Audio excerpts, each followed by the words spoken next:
ఈరోజు మన చందమామ కథల్లో బేతాళ కథల్లో భాగంగా విశ్వాసపాత్రుడు అనే కథ విందాం.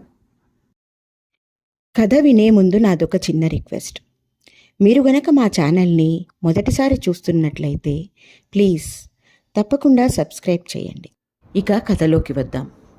విసుగు చెందని విక్రమార్కుడు చెట్టు వద్దకి తిరిగి వెళ్ళి చెట్టుపై నుండి శవాన్ని దించి భుజాన వేసుకుని ఎప్పటిలాగే మౌనంగా శ్మశానం కేసి నడవసాగాడు. అప్పుడు శవంలోని బేతాళుడు, రాజా, విశ్వాసపాత్రులు, ప్రభుభక్తి పరాయణులు అయిన భృత్యులు తమను పోషించే రాజుల కోసం ఎండనక వాననక అన్ని కష్టాలు పడుతూ వీరవరుడిలాగా తమ ప్రభువు క్షేమం కోసం తమ కుటుంబాలను సైతం బలిపెట్టడం కద్దు.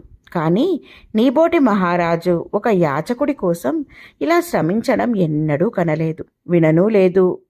నీకు శ్రమ తెలియకుండా ఉండగలందుకు ఆ వీరవరుడి కథ చెబుతాను విను అంటూ ఈ విధంగా చెప్పసాగాడు. పూర్వం శోభావతి అనే నగరాన్ని శూద్రకుడనే మహారాజు ఏలుతూ ఉండేవాడు. ఆయన శూరప్రియుడు, ధర్మప్రియుడు. ఆయనది సాక్షాత్తు రామరాజ్యమే. ఇలా ఉండగా మాలవ దేశం నుండి వీరవరుడనే బ్రాహ్మడొకడు శూద్రక మహారాజు వద్దకి వచ్చి కొలువు కోరాడు.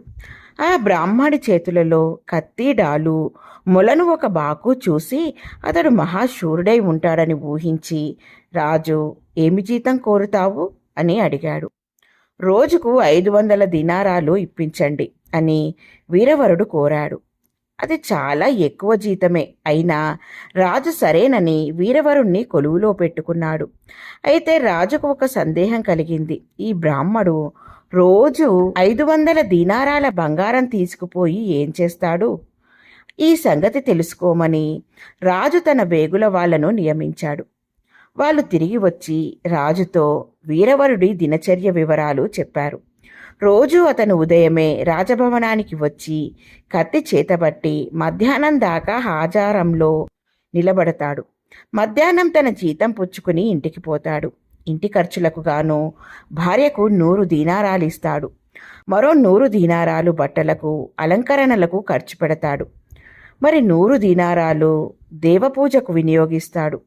మిగిలిన 200 దీనారాలు బ్రాహ్మణులకు, దరిద్రులకు దానం చేస్తాడు. వీరవరుడికి వ్యసనాలేమీ లేవు. ఆయన కుటుంబంలో ఆయన భార్య, కుమారుడు, కుమార్తె తప్ప మరెవ్వరూ లేరు.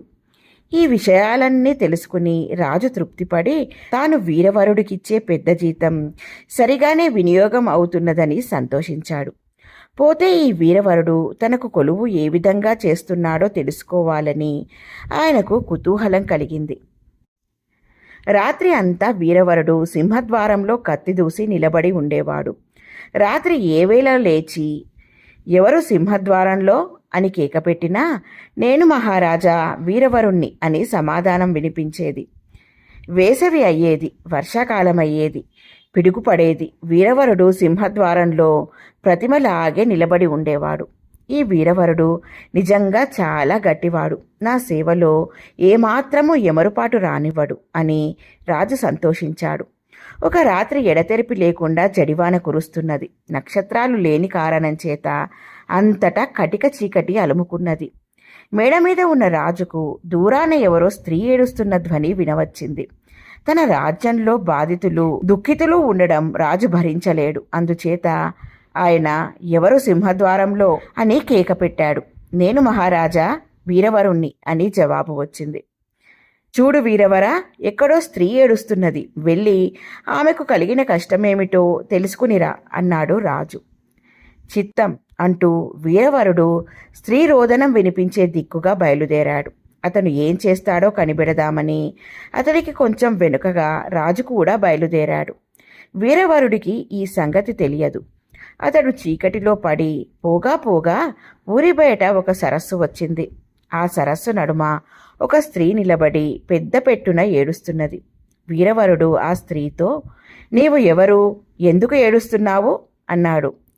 అయ్యా, నేను భూదేవిని. మరి 3 రోజులకు ఈ దేశాన్ని ఏలే రాజోత్తముడు శూద్రక మహారాజు చనిపోతాడు.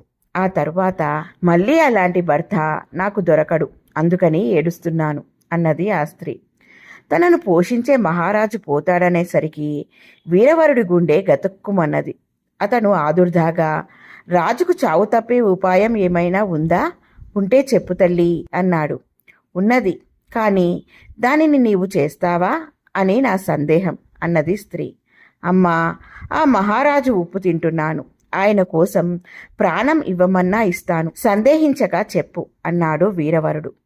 రాజభవనం సమీపంలో ఉన్న చండికాలయంలోని దేవికి నీ కొడుకును బలి ఇచ్చినట్లయితే రాజు 100 ఏళ్ళు బతుకుతాడు అన్నది ఆ స్త్రీ. ఇప్పుడే ఆ పని చేస్తాను అంటూ వీరవరుడు కదిలాడు. సరస్సులో నిలబడి ఉండిన స్త్రీ అలాగే అంతర్ధానమయ్యింది. ఇదంతా చూస్తూ ఉండిన రాజుకు అత్యాశ్చర్యమయ్యింది. ఏం జరుగుతుందో చూద్దామని ఆయన చీకటిలో వీరవరుడి వెంట మళ్ళీ కదిలాడు. వీరవరుడు సరాసరి తన ఇంటికి వెళ్ళాడు. భార్యతో జరిగిన సంగతంతా చెప్పాడు.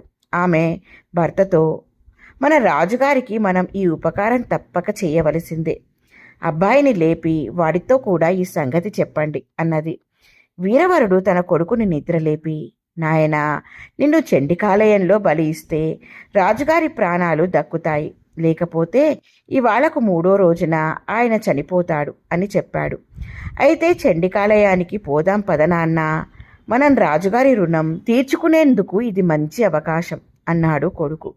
వీరవరుడు భార్యను వెంటబెట్టుకుని తన కొడుకును కూతురిని 2 భుజాల మీద ఎక్కించుకుని చండికాలయానికి బయలుదేరాడు. రాజు కూడా ఆ చీకటిలో రహస్యంగా వారిని వెంబడించాడు. ఆలయం లోపల వీరవరుడు చండికకు నమస్కరించి, తల్లి నా కొడుకును బలిపుచ్చుకుని శూద్రక మహారాజు గారికి సంపూర్ణ ఆయువు అనుగ్రహించు అంటూ పిల్లవాడి తల తెగవేశాడు. వీరవరుడి కూతురు పసిపిల్ల. ఆమె తన అన్న తలను తన చేతుల్లోకి తీసుకుని వెక్కి వెక్కి ఏడుస్తూ ప్రాణం కడబెట్టి చనిపోయింది.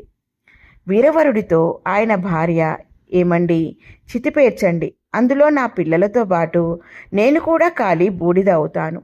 రాజుగారి పని తీరింది కదా, 2 పిల్లలను పోగొట్టుకుని నేను బతికి ఉండలేను అన్నది.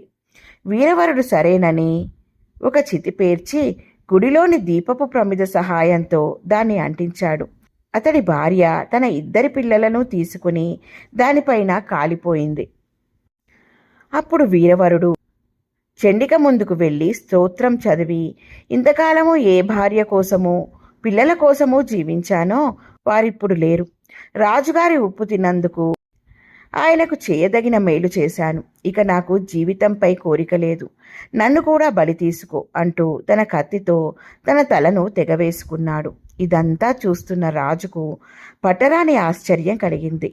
రాజుల కోసం త్యాగం చేసే భృతులు తమ త్యాగాలను ప్రపంచానికి అంతకు తెలిసేలాగా చేస్తారు. కానీ ఈ వీరవరుడు తన కోసం 3వ కంటి వాడికి తెలియకుండా సకుటుంబంగా బలి అయిపోయాడు. రాజు చండికను సమీపించి, దేవి, నీవు శక్తిమంతురాలివైతే నన్ను బలిపుచ్చుకొని నా కోసం బలి అయిన వీరవరుడి కుటుంబాన్ని తిరిగి బ్రతికించు. నా ఒక్కడి కోసం ఇంతమంది ప్రాణాలు అర్పించడం అన్యాయం అంటూ కత్తి ఎత్తి తన తల తెగవేసుకోబోయాడు. అంతలో ఆకాశం నుండి, నాయనా ఆగు, వీరవరుడి కుటుంబాన్ని నేను బ్రతికిస్తాను అన్న మాటలు వినిపించాయి. అప్పుడే వీరవరుడు, ఆయన భార్య, కొడుకు, కూతురు తిరిగి బ్రతికారు. రాజు చాటుకు వెళ్ళి అటు నుండి తన ఇంటికి వెళ్ళాడు. వీరవరుడికి మాత్రం అంతా కలలాగా ఉన్నది. ఆయన తన భార్యను బిడ్డలను చూసి, ఏమిటిది, మీరంతా చితిపైన కాలి బూడిద అయిపోలేదా? ఇంతకుముందు దేవి ఎదుట తల నరికేసుకున్న నేను కూడా బ్రతికే ఉన్నాను. ఇదంతా తప్పక దేవి అనుగ్రహమే అనుకున్నాడు. తరువాత వీరవరుడు తన వాళ్లను ఇంటికి చేర్చి తాను మళ్ళీ రాజభవనానికి వెళ్ళాడు. అతని రాక పైనుండి గమనిస్తున్న రాజు ఏమీ ఎరగనట్లుగా, ఎవరు సింహద్వారంలో అని కేక పెట్టాడు. నేనే మహారాజా, వీరవరుణ్ణి. తమ ఆజ్ఞ ప్రకారం ఆ ఏడిచే మనిషిని వెతుక్కుంటూ వెళ్ళాను. ఎవరో రాక్షసిలాగుంది, కనబడకుండానే మాయమైంది అన్నాడు. అంతేగాని అతను రాజుకు దీర్ఘాయువు కలిగేందుకు తన కొడుకును చండికకు బలి చేసిన సంగతి రాజుకు చెప్పనేలేదు. చచ్చిపోయిన వీరవరుడి కుటుంబాన్ని తాను బ్రతికించిన విషయం రాజు కూడా రహస్యంగానే ఉంచాడు. ఇది జరిగాక రాజు వీరవరుడికి లాటరాజ్యము, కర్ణాటక రాజ్యము ఇచ్చి తనతో సమానమైన హోదా గలవాణ్ణిగా చేశాడు. బేతాళుడు ఈ కథ చెప్పి, రాజా, వీరందరిలోనూ ఎవరు గొప్ప? వీరవరుడా, అతని భార్య, అతని కొడుకా, శూద్రక మహారాజా? నీకు సమాధానం తెలిసి కూడా చెప్పకపోయావో నీ తల పగిలిపోతుంది అన్నాడు. దానికి విక్రమార్కుడు, శూద్రక మహారాజే గొప్పవాడు. వీరవరుడు తన కొడుకును బలి ఇవ్వడంలో గొప్ప త్యాగమే చేసినప్పటికీ అతడు తన ధర్మాన్ని మాత్రమే నెరవేర్చాడు. అతని భార్య భర్త అడుగుజాడల్లో నడిచింది. అది కూడా ఆమెకు సహజ ధర్మమే. అలాగే వీరవరుడి కొడుకు రాజుగారి కోసం తన ప్రాణాలు అర్పించడం కూడా సహజ ధర్మమే. కానీ రాజు తన సేవకుల కోసం తన ప్రాణాలను అర్పించడం కేవలం ధర్మాన్ని బట్టి జరిగినది కాదు. అందుచేత మిగిలిన వాళ్ళకంటే రాజు గొప్పవాడు అని చెప్పాడు. రాజుకు ఈ విధంగా మౌనభంగం కలగగానే బేతాళుడి శవంతో సహా మాయమై తిరిగి చెట్టెక్కాడు. ఇలా ఉంది ఫ్రెండ్స్ ఈ కథ. బాగుంది కదూ? నచ్చిందా? అయితే లైక్ చేయండి. మీ బంధువులకు, స్నేహితులకు ఈ కథలను షేర్ చేయండి. మరిన్ని మంచి మంచి కథల కోసం మా ఛానల్ను తప్పకుండా సబ్స్క్రైబ్ చేయండి. మరొక మంచి కథతో మళ్ళీ కలుద్దాం. ఉంటాను మరి.